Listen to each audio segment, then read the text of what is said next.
Hello friends, इस video में हम लोग डिस्कस करने वाले हैं Woodward-Fisher rule for alpha beta unsaturated carbonyl compound.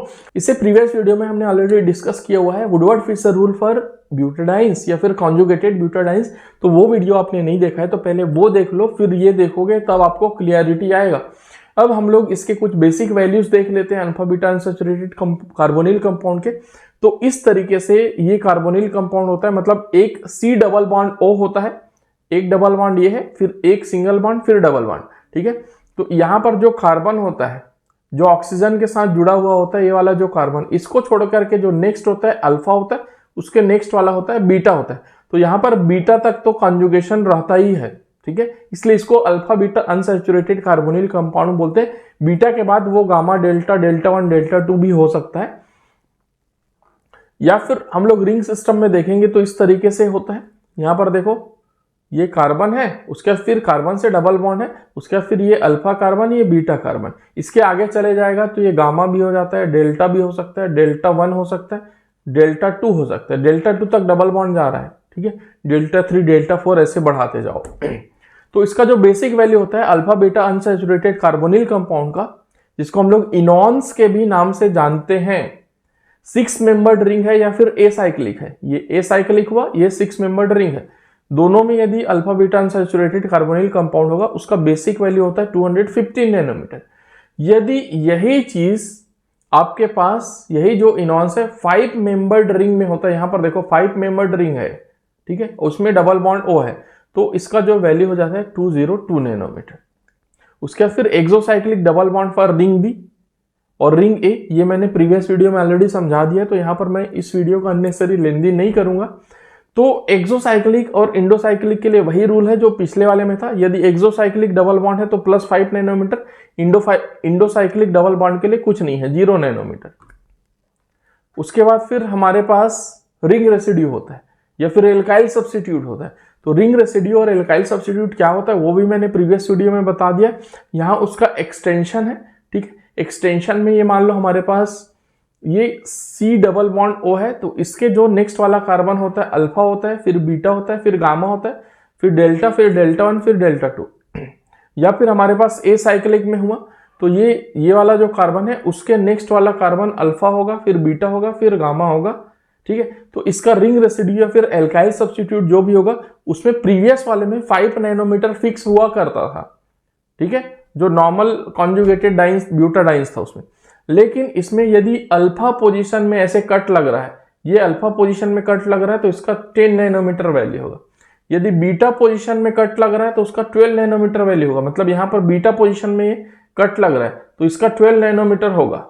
और यही कट यदि आपके पास गामा, डेल्टा या फिर डेल्टा 1, डेल्टा 2 कोई भी हायर पोजीशन में लग रहा है तो उसका वैल्यू 18 नैनोमीटर होगा। तो यहां पर इसका भी 18 नैनोमीटर होगा। यदि यहां पर कट लगता तो यहां पर तो कोई कट लग नहीं रहा है, यहां पर सीधा है डेल्टा 2 में यहां पर ये कट लग रहा है, तो ये जो कट है ना, इसका वैल्यू 18 नैनोमीटर होगा। आगे जब हम लोग क्वेश्चन करेंगे तो आपको और चीजें अच्छे से क्लियर हो जाएंगी। उसके बाद फिर डबल बॉन्ड एक्सटेंडिंग कॉन्जुगेशन, ये हमारे पास जब भी हमारे पास C डबल बॉन्ड O आ गया तो अब यहां पर आपको ये नहीं देखना है कि होमो एन्युलर है कि हेटेरो एन्युलर है। C डबल बॉन्ड O आ गया मतलब alpha beta unsaturated carbonyl compound आया, तो वहां पर बेसिक वैल्यू हमेशा इसी का लिया जाएगा, 215 वाला। ठीक है, यहां पर देखो alpha beta unsaturated carbonyl compound है, यहां पर ये हेटेरो एन्युलर भी बन रहा है, यहां पर आगे चल करके ये होमो एन्युलर भी बन रहा है। तो ऐसा नहीं है कि जो होमो एन्युलर बन रहा है उसके कारण आप बेसिक वैल्यू 253 लेने लगो। इसका बेसिक वैल्यू हमेशा यही ब्लू वाला होगा। ठीक है, जो C डबल बॉन्ड O वाला। डबल बॉन्ड एक्सटेंडिंग कॉन्जुगेशन का वैल्यू होता है +30 नैनोमीटर। तो यहां पर इसके लिए +30 नैनोमीटर होगा, इसके लिए भी +30 नैनोमीटर होगा। ये हो गया डबल बॉन्ड एक्सटेंडिंग कॉन्जुगेशन। अब यहां पर देखो, ये जो ग्रीन वाला है, ये जो double bond, single bond, double bond, ये होमो एन्युलर भी है। तो डबल बॉन्ड एक्सटेंडिंग कॉन्जुगेशन का +30 नैनोमीटर भी हो गया, प्लस साथ में ये होमो एन्युलर है तो ये +30 नैनोमीटर के साथ साथ +39 नैनोमीटर और इसके साथ ऐड करते हैं हम लोग। समझ में आई बात? आई होप आपको ये चीज समझ में आया होगा। अब इसके जो ऑक्सोक्रोम्स के वैल्यू है, ग्रुप के नाम है, ये अल्फा पोजीशन में, बीटा पोजीशन में, गामा, डेल्टा या फिर हायर पोजीशन में जो भी होगा तो उनके जो वैल्यूज हैं वो है। वैसे तो ये वैल्यूज यूजुअली उतने नहीं पूछे जाते हैं, काफी डिफिकल्ट हो जाता है, लेकिन फिर भी यदि आपको याद हो सकता है तो वैसे ही आप जो प्रीवियस वीडियो में मैंने आपको बताया था ये सारे वैल्यूज लिखना एक A4 शीट में अपने स्टडी टेबल के ऊपर में चिपकाना, जहां पर आपकी नजर पड़ती हो। इवन बाथरूम में भी चिपका सकते हैं, बहुत बच्चे वहां पर भी चिपकाते। डेली आप 5 से 10 मिनट देखोगे तो ये सारे वैल्यूज याद हो जाते। मुझे याद हो गए, आपको भी याद हो जाएंगे। नेक्स्ट यहां पर हम लोग लेते हैं एग्जाम्पल। तो एग्जाम्पल में हमारे पास है ये alpha beta unsaturated carbonyl compound का ग्रुप। तो इसका जो बेसिक वैल्यू होता है वो लिख दो भाई 215 नैनोमीटर। आगे क्या है भाई, एल्काइल सब्स्टिट्यूट, तो ये एक कट यहां लगेगा, एक कट यहां लगेगा। ये अल्फा पोजीशन है, ये बीटा पोजीशन है। तो अल्फा पोजीशन के लिए कितना होता है 10 नैनोमीटर, बीटा पोजीशन के लिए कितना होता है 12 नैनोमीटर। और कुछ हो रहा है क्या, कुछ नहीं हो रहा है, जोड़ दो। 215 प्लस 10 कितना हो गया 25, 25 प्लस 12 237 नैनोमीटर। ये आपके पास लैम्डा मैक्स हो गया। एक और एग्जांपल ले लो चलो। तो इसमें बेसिक वैल्यू तो हमेशा कार्बोनिल कंपाउंड वाला होगा, 215 नैनोमीटर। लिख दो भाई 215 नैनोमीटर। अगला क्या हो गया, डबल बॉन्ड एक्सटेंडिंग कॉन्जुगेशन। एक और डबल बॉन्ड एक्सटेंडिंग कॉन्जुगेशन जो होमोइन्युलर भी है, ठीक है। तो डबल बॉन्ड एक्सटेंडिंग कॉन्जुगेशन कितना है 2 × 30, तो ये हो गया 60 नैनोमीटर। उसके बाद फिर ये वाला जो है, ये क्या है, होमोइन्युलर कॉन्जुगेटेड डाइन है।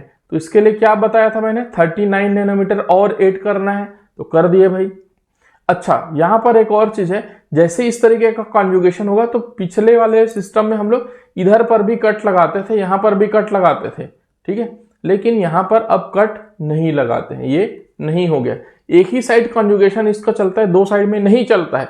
इससे रिलेटेड एक और बढ़िया एग्जांपल लेंगे। मान लो यहां पर भी डबल बॉन्ड होता तो कैसे करते, तो उसका भी एग्जांपल मैं बताऊंगा, ठीक है। तो इसमें कॉन्जुगेशन एक ही तरफ चलता है, इधर कोई कट नहीं लगेगा, ना उसका कोई वैल्यू एड होगा। नेक्स्ट एल्काइल सब्स्टिट्यूट, ठीक है। तो ये हमारे पास ये कार्बन है, तो उसके नेक्स्ट वाला ये अल्फा हो गया, ये बीटा हो गया, ये गामा हो गया, ये डेल्टा हो गया, डेल्टा 1 हो गया, और ये डेल्टा 2 हो गया, डेल्टा 2 हो गया, ठीक है। तो ये बीटा पोजीशन में एक कट लग रहा है यहां पर, तो उसका वैल्यू होता है 12 नैनोमीटर। उसके बाद फिर ये डेल्टा 2 में लग रहा है, ये डेल्टा 2 होगा, तो उसका वैल्यू होता है 18 नैनोमीटर, ठीक है। उसके बाद फिर एक्सोसाइक्लिक डबल बॉन्ड, ये रिंग ए है, ये रिंग बी है, तो रिंग बी के इस कॉर्नर से डबल बॉन्ड निकल रहा है, देखो। अच्छा, तो इसका जो वैल्यू होगा एक्सोसाइक्लिक डबल बॉन्ड का, उसका वही 1 × 5, ठीक है। तो ये हो जाएगा 5 नैनोमीटर, ये हो गया 18 नैनोमीटर। अब आप यहां पर बोलोगे कि भैया ये कार्बन है, रिंग है, इसके बाहर में डबल बॉन्ड O वाले में भी तो ये भी तो डबल बॉन्ड निकल रहा है। तो भाई ये डबल बॉन्ड O वाला एक्सोसाइक्लिक डबल बॉन्ड नहीं होता है। जब वहां पर C डबल बॉन्ड C होएगा, मतलब कार्बन होगा, तब वो एक्सोसाइक्लिक गिना जाता है।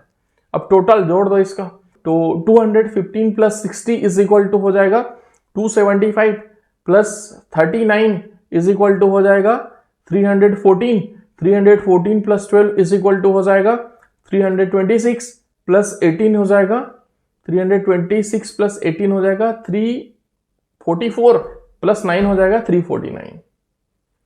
349 नैनोमीटर, ठीक है। ये इसका लैम्डा मैक्स हो गया। चलो अब नेक्स्ट एग्जांपल लेते हैं। आप यदि बी फार्म 7 सेमेस्टर के स्टूडेंट्स हैं और आपको अपने 7 सेमेस्टर के लिए बुक चाहिए, चाहे इंस्ट्रूमेंटल एनालिसिस हो, चाहे इंडस्ट्रियल फार्मेसी 2 हो, चाहे फार्मेसी प्रैक्टिस हो, या फिर नोवल ड्रग डिलीवरी सिस्टम हो, तो इसका बुक्स हमारे पास अवेलेबल है। इसका जो कोर्स का लिंक आपको डिस्क्रिप्शन में मिल जाएगा, या फिर हमारा ऐप आप डाउनलोड कर सकते हैं, डॉक्टर PK एजुकेशन। तो ये है हमारे पास एग्जाम्पल, और इसमें ये हमारे पास बेसिक वैल्यू तो इसका हो जाएगा 215 नैनोमीटर, ठीक है। ये हमारे पास ये कार्बन है, तो इसके नेक्स्ट वाला अल्फा हो गया, ये हमारे पास बीटा हो गया। तो बीटा में एक कट लगेगा, ये 2 कट लगेगा, और अल्फा में एक कट लगेगा, और आगे तो गामा वामा पोजीशन है ही नहीं इसमें। तो एल्काइल सब्स्टिट्यूट अल्फा पोजीशन के लिए कितना होता है भाई 10 नैनोमीटर, लिख दो 10 nanometre. Alkyl substitute beta position के लिए, ये बीटा पोजीशन के लिए 12 नैनोमीटर होता है, ठीक है। और यहाँ पर बीटा पोजीशन में एक और कट लगा है, इसमें OH है। तो प्रीवियस वाले में हमने स्लाइड में जो दिखाया था, OH के लिए बीटा पोजीशन में देखोगे तो उसका जो वैल्यू होता है 30 नैनोमीटर होता है, एल्काइल मतलब जो उसका ऑक्सोक्रोम का वैल्यू। अब क्या होता है, कुछ नहीं होता है, बाकी जोड़ दो यार।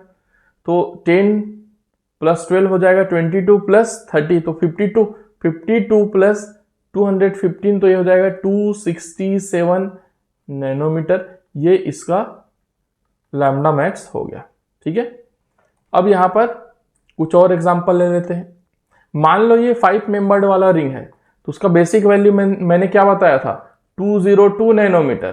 ठीक है, उसके बाद फिर एक और डबल बॉन्ड एक्सटेंडिंग कॉन्जुगेशन है, इसका बेसिक वैल्यू क्या बताया, मतलब बेसिक वैल्यू तो नहीं होगा, डबल बॉन्ड एक्सटेंडिंग कॉन्जुगेशन के लिए 30 नैनोमीटर ऐड करते हैं। इस तरफ कॉन्जुगेशन चलेगा नहीं हमारा। बीटा पोजीशन में क्या होता है, अल्फा पोजीशन में क्या होगा, तो यहां पर ये कार्बन है, उसके नेक्स्ट वाला अल्फा, ये वाला बीटा, ये वाला गामा, ये वाला डेल्टा। ठीक है, तो बीटा पोजीशन में एक कट लगेगा, डेल्टा में एक कट लगेगा। ठीक है, अल्फा बीटा गामा डेल्टा। ठीक था, ये डेल्टा है, डेल्टा 1 नहीं। ठीक है, तो बीटा पोजीशन के लिए होता है 12 नैनोमीटर, लिख दो भाई, और डेल्टा पोजीशन के लिए 18 नैनोमीटर लिख दो। ठीक है, double bond, exocyclic double bond, ये रिंग ए है, ये रिंग बी है, तो रिंग बी के लिए इस कोने में तो निकला हुआ है ना डबल बॉन्ड वो। ठीक है, एक्सोसाइक्लिक डबल बॉन्ड, तो इसका 5 नैनोमीटर है, जोड़ दो, सबको जोड़ दो, तो 30, ये 12 प्लस 18 ये 30 हो गया, 30 60 प्लस 5 65 प्लस 202, तो ये कितना हो जाएगा 67, 267 नैनोमीटर में इसका अपना लैम्डा मैक्स होएगा। अब यहां पर एक लास्ट एग्जांपल हम लोग ले लेते हैं। ये एग्जांपल आपको समझ में आ गया, इसका कैलकुलेशन आपने सीख लिया, तो alpha beta unsaturated carbonyl compound का सारा कैलकुलेशन आपको समझ में आ जाएगा। तो यहां पर ये कार्बोनिल कंपाउंड है, एक तो ये वाला वैल्यू ले सकते हो या फिर ये वाला ले सकते हो। यहां पर भी सी डबल बॉन्ड वो है, कॉन्जुगेशन यहां पर भी। तो यहां पर आपको एक कॉल लेना है, एक प्रियोरिटी देनी है, जिधर पर ज्यादा कॉन्जुगेशन होएगा उसका बेसिक वैल्यू लेना है। तो यहां पर बेसिक वैल्यू हम लोग इसका लेंगे, क्योंकि यहां पर double bond single bond double bond, उसके आगे कोई कॉन्जुगेशन नहीं है, लेकिन यहां पर double bond single bond double bond, फिर single bond double bond single bond double bond, आगे कॉन्जुगेशन चल रहा है, तो इसका बेसिक वैल्यू लेंगे, वो होगा 215 नैनोमीटर।